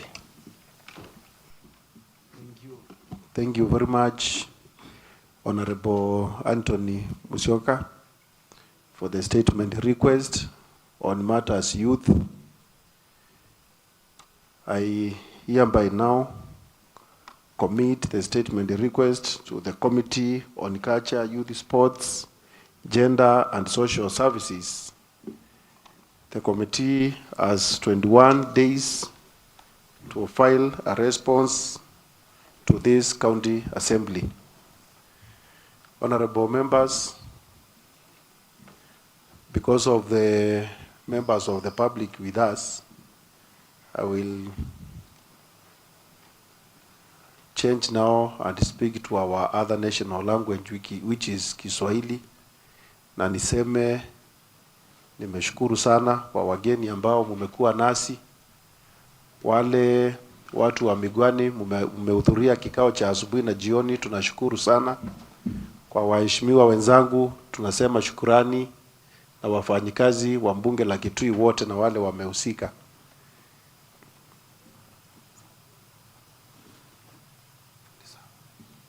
Na kwa wale wanafunzi, watu hutumia gharama nyingi kutoa wanafunzi hapa. One time, siku moja shule ya NDB walikuja kutoka Migwani mpaka kule Kitui kuona vile Bunge inafanya kazi. So hii ni wakati kwa wale viongozi wako hapa na wahimiza mfanye bidii. Wale wanafunzi wako shule nafasi wakuje, waone, wasikize na wasome, kwa sababu tuko mashinani hapa Migwani ward.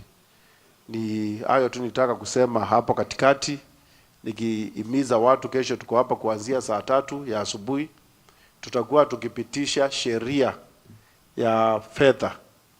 Kwa hivyo wale watapata nafasi mtaweza kuona vile sheria inapitishwa, inaongelelewa na inapigiwa kura. Asanteni sana. Clerk, next order. Order number 8, motions and bills. Thank you, Clerk. Majority Leader, you have anything to say? You are our host.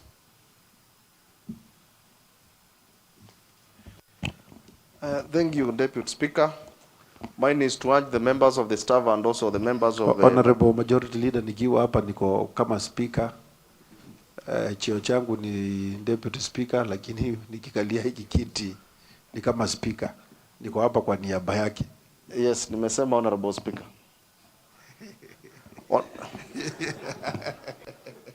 Honorable Speaker, mine is to urge the members of the staff, my colleague members of the County Assembly, that there are unlimited opportunities in Migwani. Let us not be in a hurry to live, interact with the great people of Migwani and Mwingi West at lunch. And again, I want to invite the members of the public tomorrow in the morning, as you have said, as we'll be discussing the finance bill, which I know it is affecting most of the business people. And I know here in Migwani, in Mwingi West, we have so many business people who will be attending tomorrow's session. So I also urge the office of the clerk at least to have copies for the members of the public so that they can as well as look at them as we deliberate on the matters of finance bill. Therefore, I really want to appreciate those who have attended today, and I believe tomorrow we'll have a huge attendance because it is our last day to do plenary sittings before we have a public engagement on Thursday. So I really appreciate you and welcome you again tomorrow. And also, you tell them they should not worry because we have provision for the provided lunch for the members of public, both members of the staff and the members of the County Assembly. Thank you, Honorable Speaker. Thank you very much, Honorable Majority Leader. La mwisho, tukitoka hapa tunaenda kule uwanja wa Mbaza DB Primary School. Tuko na mchezo wa kandanda ama kambumbu. Tunaenda kuchuana na Mwingi Legends. Saa hii, so honorable members, tukitoka hapa tubadilishe haraka, twende tuungane na tuingiliane na wale vijana katika michezo. Asanteni sana and God bless you. May we now be upstanding so that we adjourn.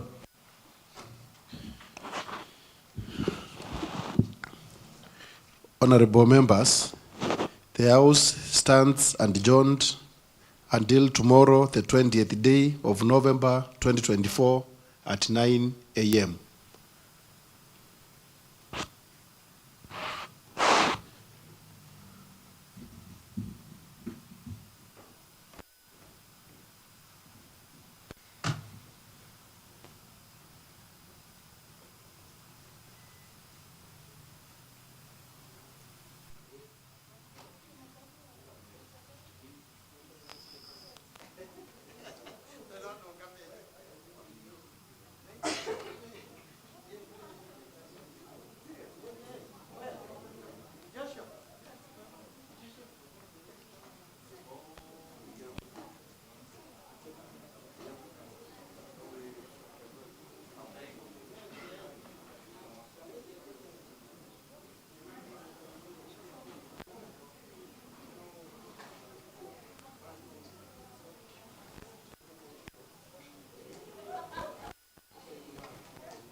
Hai kumbe mbungeza vikaba nenda ikala wanginya next year.